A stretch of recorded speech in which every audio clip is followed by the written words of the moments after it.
1000 سے زائد فلسطینی شہید ہوئے ہیں، جن میں معصوم بچے بھی ہیں، وہ خوراک کے لیے تڑپ رہے ہیں، وہ پانی کے لیے تڑپ رہے ہیں، اور ہم صرف یہاں پر قراردادوں پر قراردادیں لا رہے ہیں، عملی طور پر کوئی کام نہیں کر رہے۔ جناب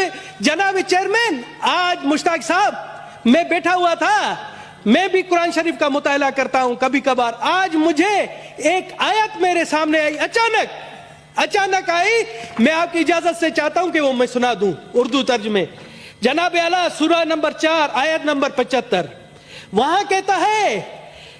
اور اے مسلمانوں تمہارے پاس کیا جواز ہے کہ اللہ کے راستے میں اور ان بے بس مردوں، عورتوں اور بچوں کی خاطر نہ لڑو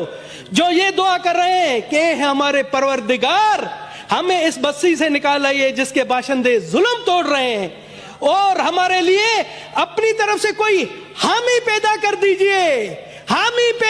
دیجئے اور ہمارے لیے اپنی طرف سے کوئی مددگار کھڑا کر دیجئے۔ سر، غیر مسلم ہو کر مجھے جب یہ آیت آتی ہے مجھے شرم آ رہی ہے کہ ہم یہاں پر صرف قراردادیں ایئر کنڈیشن ماحول میں، گرم ماحول میں بیٹھ کر رہے ہیں، کچھ عملی طور پر کوئی کام نہیں کر رہے۔ یہ آیات ہے، اور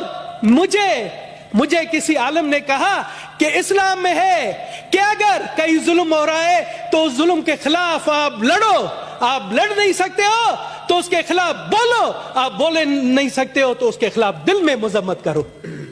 تو کیا ہے، کہاں پر ہے وہ چیزیں؟ مجھے بتائیں وہاں پر کہاں پر یہ چیزیں؟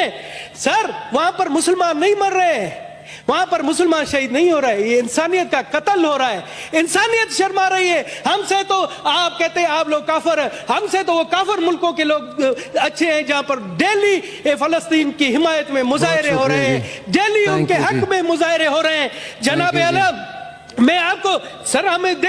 مجھے دے، میں پاکستان کی 1 کروڑ اقلیتی عوام کی طرف سے اپنے فلسطینی بھائیوں کے ساتھ ہوں، اور ہمیں فخر ہے، مجھے فخر ہے، میرے خاندان کو فخر ہے کہ ہم نے ظلم کے خلاف اہل بیت کی بھی مدد کی تھی۔ اہل بیت ہمارے ہاں پاکستان میں مہمان تھے اور ان پر ظلم ہوا، ان کے ساتھ ہم مل کر لڑے، تو ہم اپنے فلسطینی بھائیوں کے لیے بھی ہیں اور اسی روایت کو برقرار رکھیں گے۔ یہاں پر آپ آئے، سب سے پہلے ہم کوشش کریں کہ جنگ بندی ہو، وہاں یہ جو معصوموں کا قتل ہے وہ رکے، اس کے لیے عملی اقدامات اٹھائیں۔ آپ مجھے کہیں وفد بنائیں، ہم دنیا میں جاتے ہیں، دنیا کو کہتے ہیں کہ جی وہاں پر سب سے پہلا کام کر دیجئے، خدا را وہاں جنگ بندی کرا دیجئے۔ دوسری تجویز ہے کہ وہاں فلسطین کے عوام کو، پاکستان کے وہاں سے 4 جہاز تو گئے، مگر میں کہتا ہوں